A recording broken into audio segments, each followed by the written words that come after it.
pinapahamak ni Doña Victorina. Paano niya kakalabanin ng Alferez? Ito ay may mga gwardiya sibil. Siya ay si Linares, na umiibig lamang kay Maria Clara. Kung kaya't labis na nabahala si Linares, paano kapag nalaman ni Maria Clara ang aking mga lihim? Paano kapag nalaman ni Maria Clara na ang lahat ng aking mga sinabi ay hindi totoo at gawa-gawa lamang? At ito ay sugo ni Doña Victorina. Ngayon, si Linares ay balisa, naguguluhan, nababahala. Dinatnan siya ni Padre Salve. Sino ang dumating? Padre Salve. Si Padre Salve. Si Padre Salve ay higit na maputla. Tila hindi kumakain. Ngunit siya ay may dalang mahiwagang ngiti. Isang ngiti na tila may ginawang masama. Na-imagine nyo? Si Linares ay nababahala. Ano ang aking gagawin? Si Padre Salve ay dumating. May mahiwagang ngiti dala. Ngunit siya ay maputla. Ano kaya ang sadya ni Padre Salve doon? Si Padre Salve ay tinawag si Kapitan Tiago. So silang tatlo ay nandun na. Sino ang nandun? Si Linares, si Padre Salve at si Kapitan Tiago. Tinawag ni Padre Salve si Kapitan Tiago. Kapitan Tiago, ikaw ay pumarito at ako ay may sadya. Ako ay may magandang balita. Ano kaya yun? Ang balita ni Padre Salve ay ito. Dahil napawalang visa ang ex-komunikasyon ni Ibarra. Siya ay namangha. Napakagaling ni Ibarra. Nagawa niyang maging ex-komunikasyon. Ano yung ex-komunikasyon? Kapag sinabi natin ex-komunikasyon, ito ay hindi tanggap ng simbahan. Hindi siya tinatanggap ng pura dahil may rason. Si Ibarra ay hindi tinanggap ng simbahan. Ngunit si Ibarra ay naging abala nitong mga nakarang araw at ito ay tungkol sa kanyang pagiging ex-komunikasyon. Isang araw, si Padre Salve nakatanggap ng liham at ito ay naglalaman na si Ibarra ay hindi na ex-komunikado. Nagkakaintindihan. Kung kaya si Padre Salve ay dali-dali pumunta sa bahay ni Kapitan Tiago at sinabi, si Ibarra ay hindi na ex-komunikado.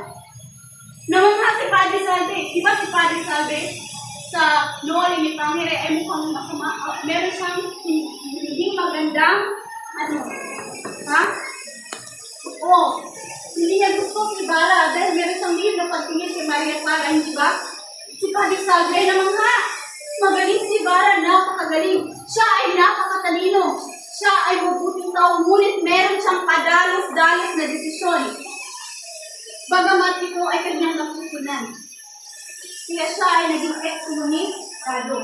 Ngayon, nandito na silang tatlo. Sinabi ni Padre Salve, maaari na palang ikasal si Maria Clara at si Ibarra. Ngunit, may isang tao na kailangan kausapin. At yun ay si Padre Damaso. Si Padre Damaso na confessor ni Maria Clara.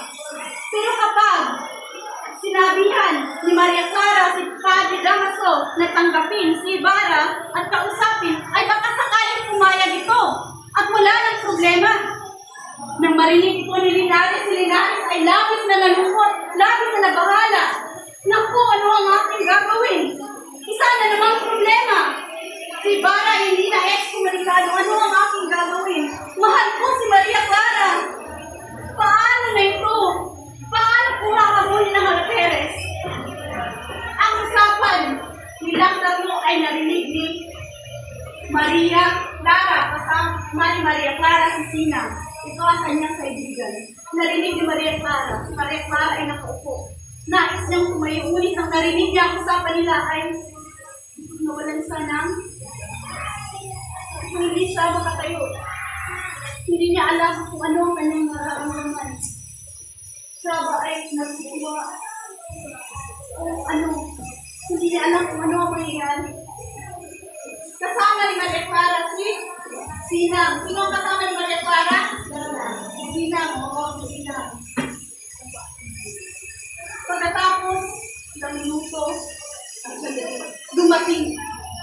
Ibarra. Si Crisostomo Ibarra kasunod si Tia Isabel. Bakit siya pumunta roon? Dahil kahapon, si Ibarra ay pumunta kay Maria Clara at nadatnan niya si Linares na nag-aayos ng mga bulaklak. Diba? Sinabi niya, babalik siya. Diba? Bumalik si Ibarra.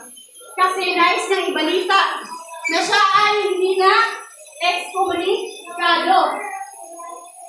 Pagkarating ni Ibarra, ay, kinamayan siya ni Padre Salve.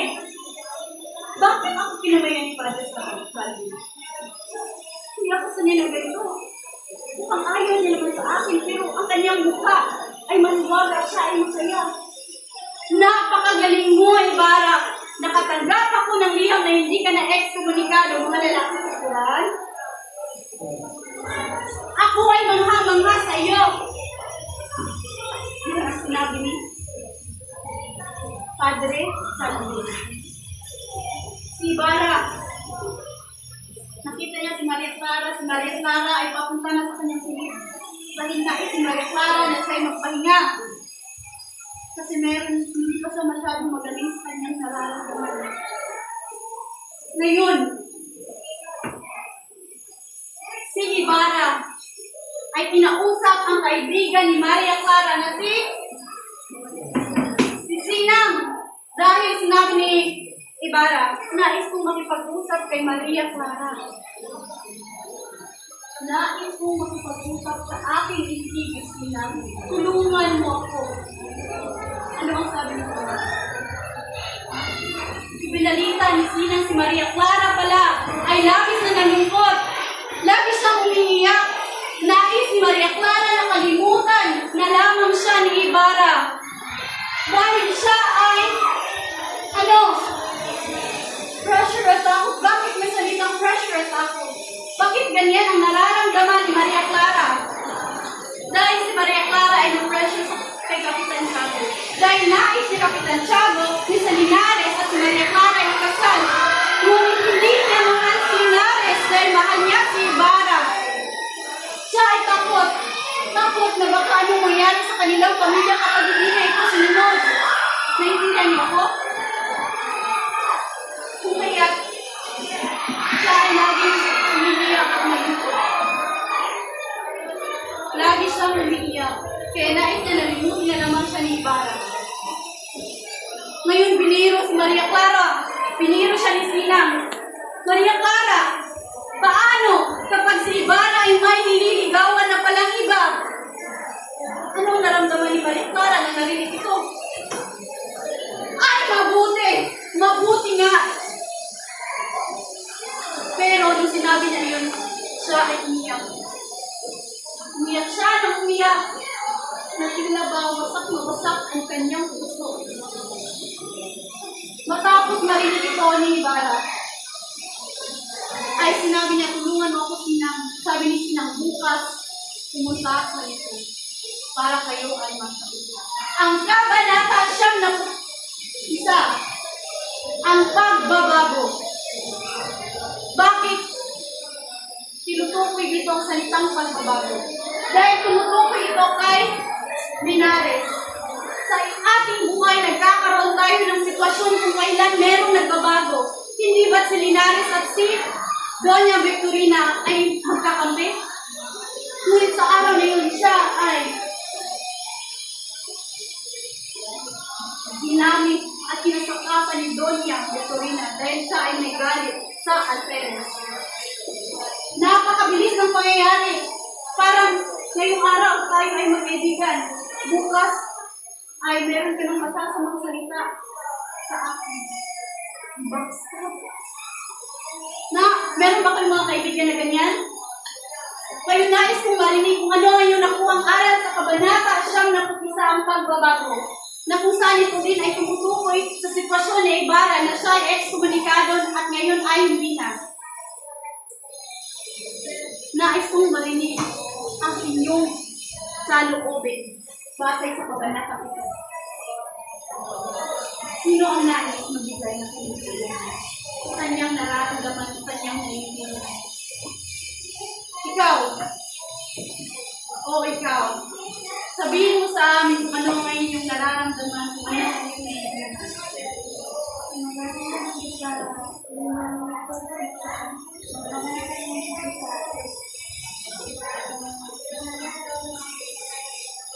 Ano yung nararamdaman mo?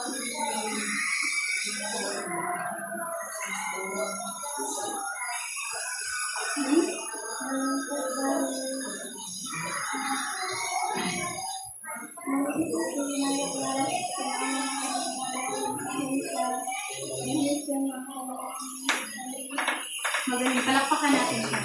Ikaw daw ay malungkot. Kayo din ba nakaramdam ng lungkot?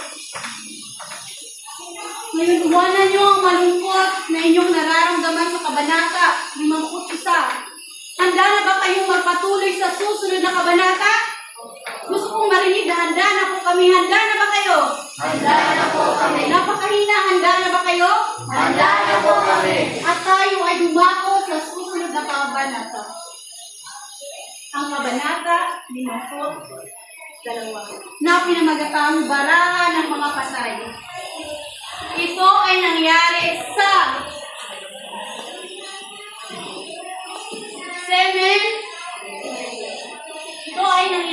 cemetery. Sino-sino ang mga tauhan na nandoon sa Kabanata 51? Nandito si Elias, Lucas, si Elias, Lucas, iba pang kulisan at dalawang gwardiya sibil. Magabi, madilim, gabi, malamig ang simoy ng hangin. At ang mga dahon ay nalalagas dahil papalapit na ang desierto. Napakadilim at wala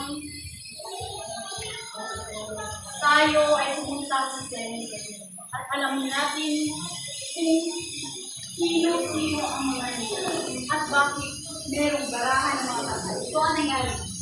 Mayroong tatlong anino at ang tatlong anino ay nag-uusap. Nakausap mo na ba si Elias? Hindi pa. Hindi ko siya nakausap. Bakit?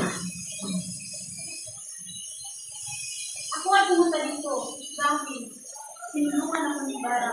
Ito ay paggamot ang aking asawa doon sa Maynila. Kailan tayo luluto? Saan tayo luluto? Yan ang mga pinag-uusapan ng tatlong anino. Ang tatlong anino na hindi mo malalaman kung sino dahil ito ay napakadilim at tayo ay nasa sementeryo. Habang sila ay nag-uusap, merong dumating isa pang anino. At ang anino ito, at pumunta sa kanila, maghiwalay-walay muna tayo. Sapagkat merong tila sumusunod sa akin, sabi ng sa kanila. Kung kaya't ang tatlong anino ay umalis. Sila ay umalis. Umalis na ang tatlong anino at ang naiwan sa sementeryo ay ang isang anino. Dumating ang isa pang anino. Ang anino ito, pumunta doon upang pag-usapan ang kanilang mga plano. At ang anino ito ay pumunta doon upang malaman kung ano ang kanilang mga plano. Sila ay nagkita, kumuha ng posporo at ikiniskis ito.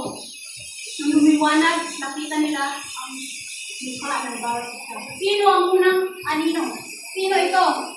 Siya si Lucas. At ito, siya si Elias. Magaling. Ngayon, sino naman ang tatlong anino na umalis? Sila ang mga ibang kulisan. Ngayon, si Lucas at si Elias ay nagkaroon ng kasunduan. Sila ay maglalaro at magpupusta. At ito ay tinatawag na baraha ng mga patay. Pumunta sila sa libingan. Sila ay nagsindi, nagbiskis ng posporo at tumaya. Sabi ni Elias, tataya ako sa kabayo. Sabi ni Lucas, kapag natalo ka, ako ang manggugulo sa bayan. Baraha ng mga patay. Kapag sinabing baraha ng mga patay, kapag ikaw ang nanalo, Ikaw ang manggugulo sa bayan. Kapag natalo ka, hahayaan mo akong manggulo sa bayan. May kakahilingan. Yan ang kanilang dikta.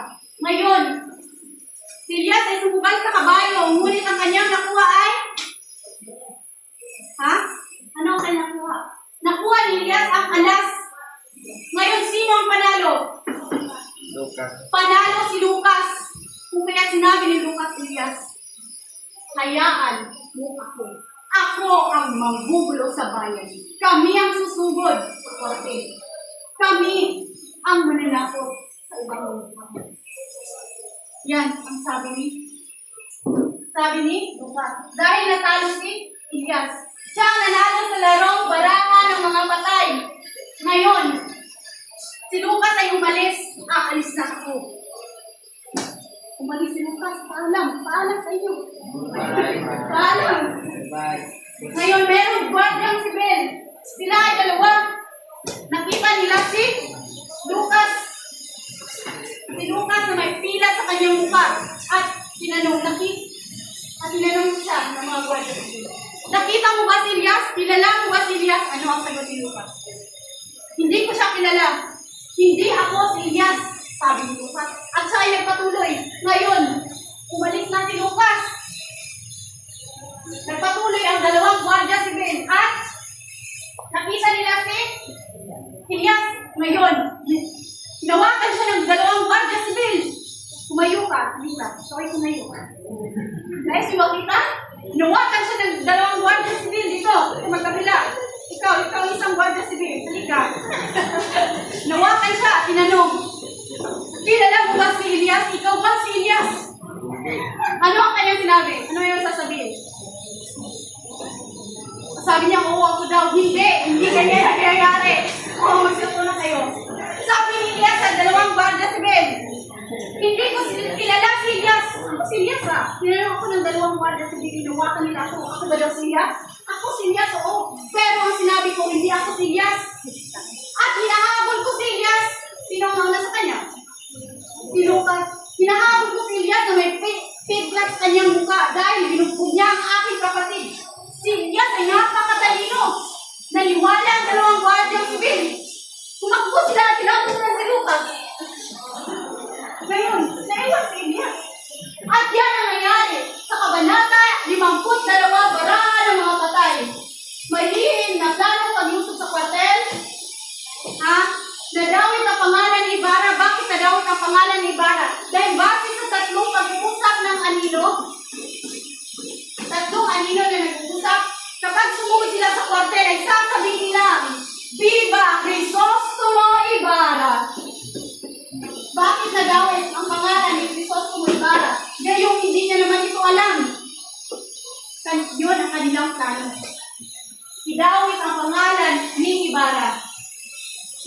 Pagkatapos, nakita sila Elias at Lucas sa simenteryo at sila ay nagkaroon ng subay. Natalo si Elias.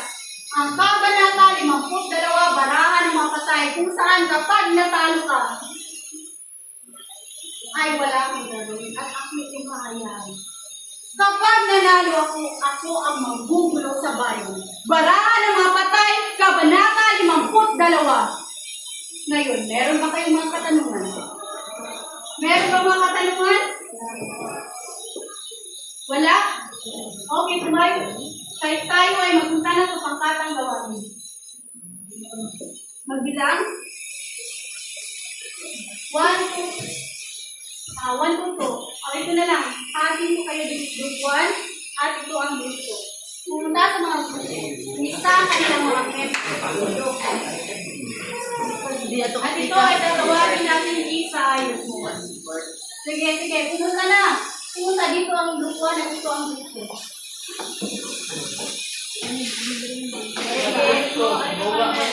Ano ang inyong gagawin? Kailangan nyo isaayos ang mga mahalagang pangyayari sa bawat kabanata. Bibigyan ko kayo ng oras. Kailangan pumunta kayo sa inyong grupo. At tumulong. Dahil ito ay may punto. Si merong membro ng grupo na hindi tumulong ay babawasan ko ang Wait, at sa naman.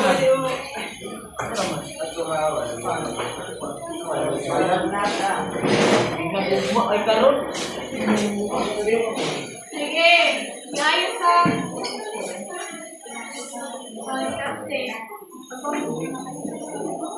Tulungan na yung paggrupo. Sulat ang membro, meron magpapagkat sa membro. Scotch tape tayo, scotch tape.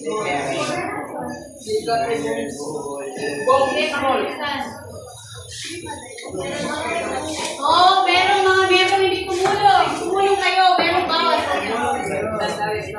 Para sa pamantayang pagmamarka, ay babasahin ko. Makinig na mabuti para sa tamang sagot, merong 2 puntos.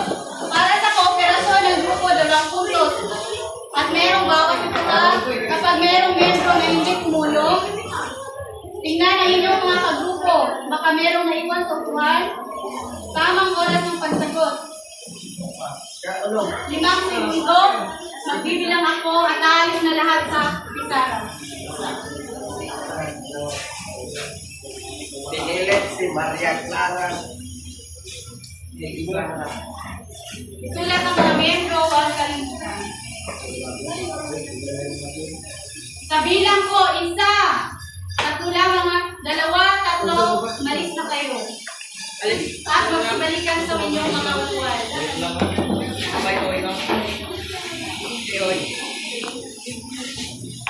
Sige. Ating pawapin na yung mga sagot.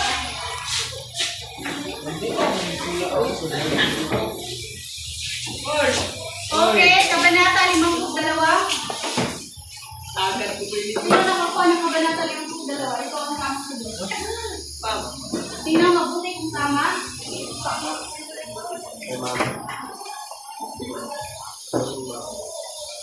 Kabanata 50. Maganda na isang 4 na papel ha. Ito ang tama. Tama.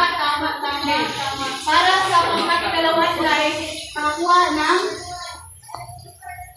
tamang sagot. Para sa pangkatuna sila ay tama. Napakagaling palakakan ng bawat isa. Ngayon sa kayo magkakaroon ng pagkatayan. Okay, pasa ang membro. Sige, yung gagawin ay isulat nyo lamang kung anong kabanata ito. Pagkakalitan sa isang kapal ng kapal.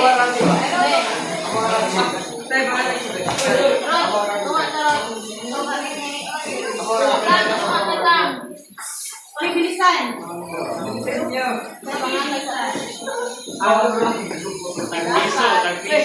Say your best thing.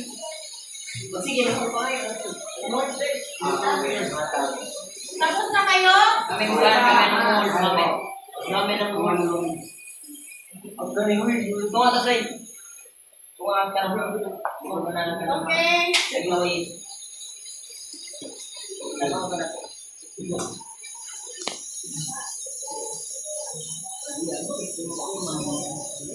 Ngayon para sa mga estudyante na nakatapos na maaari nyo na ipasa yung mga papel.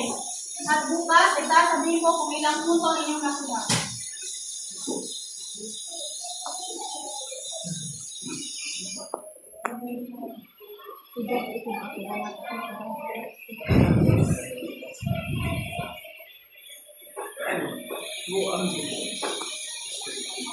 Sige, ipasa na ang mga papel. Ipasa na ang mga papel. Wala.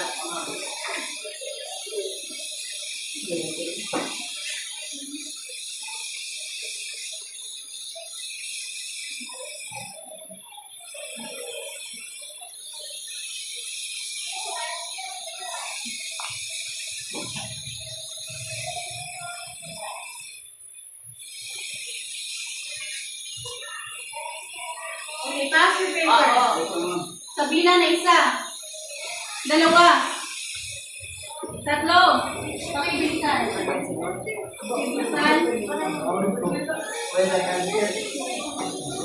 Pasa.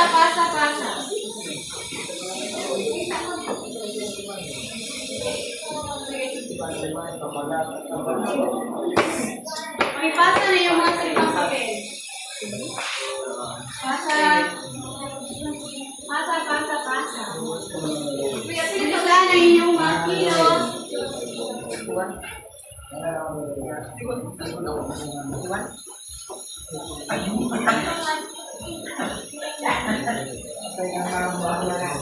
Pasa. Ito ang ating kasunduan bukas. Basahin ang susunod na kabanata ha. Nagkakaintindihan. Okay, magaling. Asahan nyo na bukas malalaman nyo ang inyong mga punto at sasabihin ko ha. Ha, ako lamang ha. Check sa inyo ha. Okay, magsitayo ang lahat sa panalangin. Kabanata. Ang ngalan ng Ama, ng Anak, ng Espiritu Santo, purihin ang Panginoon Diyos. Magandang pagkakataon. Paalam.